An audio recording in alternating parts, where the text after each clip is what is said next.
Welcome to Mi's 日本語ダイアリー。このポッドキャストでは日本語を学んでいる皆さんに向けてミーの独り言をお届けします。日常の出来事であったり、日本の文化であったり、さまざまなテーマをここでは話していきたいと思います。勉強の役に立つように日本語字幕をつけて配信していますので、ぜひご活用ください。また自動翻訳ではありますが、複数言語の翻訳字幕もつけていますので、必要があれば字幕をオンにしてぜひ聞いてみてくださいね。スクリプトとポッドキャストの中に出てくる単語をデータとしてダウンロードすることも可能です。概要欄にリンクがありますので、ダウンロードしてこちらもぜひ勉強にご活用ください。おはようございます。こんにちは。こんばんは。みーです。皆さんいかがお過ごしでしょうか？元気ですか？私はと言いますと元気にやっています。最近の近況としましては、同僚に誘われてゴルフに行ってきました。ゴルフはほぼ初心者です。今まで興味はあったんですけれども、日本では少し高いとか大人がやるスポーツというイメージがあって、なかなか手が出せませんでした。でもドイツでは日本と比べて気軽にできるようだったので行ってきました。ゴルフといってもラウンドを回ったわけではなくって、打ちっぱなしではあったんですけれども、初心者にはすごいぴったりで楽しかったです。で、同僚に基本的な打ち方とかを教えてもらって練習しました。なかなかドライバーがボールに当たらなかったりですとか、思った方向に飛んでいかなかったりして難しかったです。でもこれからまずは打ちっぱなしに通ってある程度打てるようになりたいと思っています。はい、以上私の近況でした。ということで本編なんですけれども、今回のテーマは推しについて話したいと思います。なんでこのことを話そうかと思ったその理由なんですけれども、人生で初めて推しができました。で、そもそも推しっていう言葉って何なんだろうって思ったので、今回はこのテーマにしました。私の認識だと、好きなアーティストやアイドルのことを呼ぶときに推しという言葉を使うと考えています。で、この言葉って昔は聞かなかったんですけれども、数年前にすごい広まった言葉のように感じています。今回気になったので、推しという単語の意味やその起源を調べてみました。そもそも推しという言葉は、人や物を価値がある、適当だとして用いるように勧める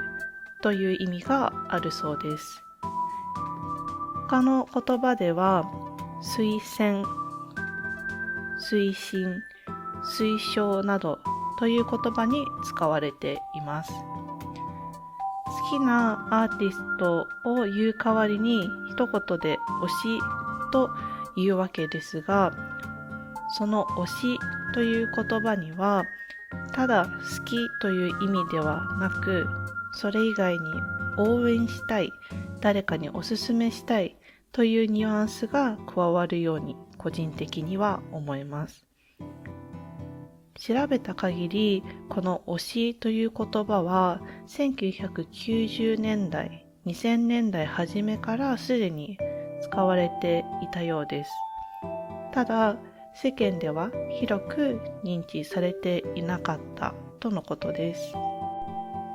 認知されていなかったところからどうやって広まったのだろうということも調べてみました。すると、2011年にその年に流行った新しい言葉を紹介する流行語大賞というのがあるんですけれども、そこで推しという言葉が選ばれたのがまず一つの理由としてあるそうです。その後の2020年に推しもゆという名前の本が優秀な本を表彰する賞、芥川賞を受賞し、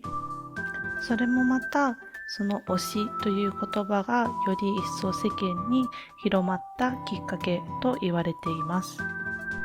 個人的な感覚ではあるんですけれども、推しというのはもともとアイドルを本気で好きな人たち、いわゆるオタクの人たちが使う言葉で、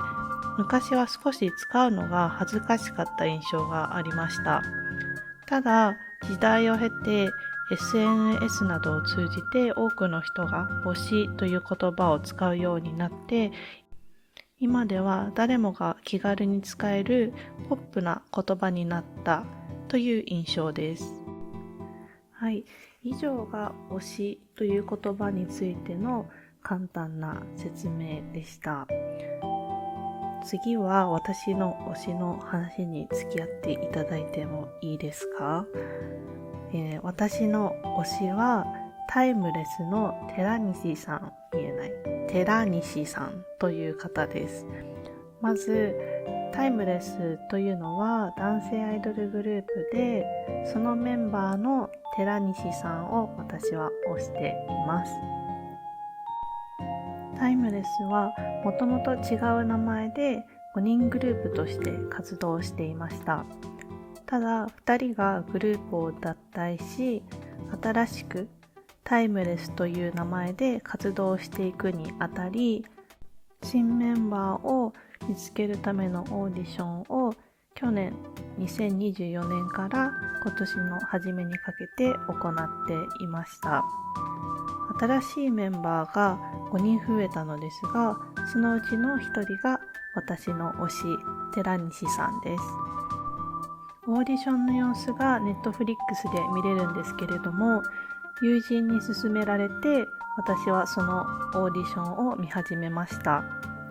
そしてその様子を追っている中で寺西さんを私は推すようになりました。彼は今30歳なんですけれども、今までもずっと芸能活動はされていました。ただずっと芸能活動を続けていたからか、すでに大人ならではの渋みというか、かっこよさというのをオーディション時点で兼ね備えていて、またお茶目さもあるとても素敵な方だなと思って一気に私の推しになりました。タイムレスは前身のグループ時代から知っていたんですけれども、ザ・アイドルという感じですごくキラキラしているイメージがありました。でもオーディション番組を見ていて、裏ではすごく努力している様子を垣間見れて、タイムレス自体への印象もすごく変わりました。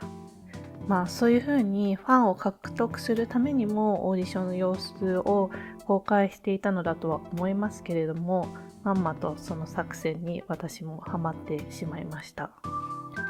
長々とちょっと私の推しの話をしてしまったんですけれども、付き合っていただきありがとうございます。推しの話はこれくらいにしておこうと思います。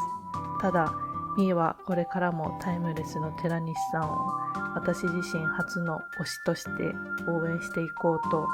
思います。皆さんも推しいらっしゃいますか？ぜひ皆さんの推しなどについての話も YouTube のコメント欄ですとか、あとは概要欄に貼ってある Google フォームから教えていただけると嬉しいです。はい、では今回のポッドキャストはここら辺で終わりにしたいと思います。毎回お知らせはしているんですけれども、ミーズ日本語ダイアリーではここで話してほしいテーマに対するリクエストであったり、あとは日本の文化に関する質問など受け付けております。ぜひ皆さんとコミュニケーションを取りながらこのポッドキャストを進めていけたらと考えております。YouTube のコメント欄や概要欄に貼ってある Google フォームのリンクからリクエストを送ってください。よろしくお願いします。最近は季節の変わり目で周りの人も体調を崩している人など出てきています。皆さんも体調に気をつけて健康第一にぜひお過ごしください。ではまた次のエピソードまで。さようなら。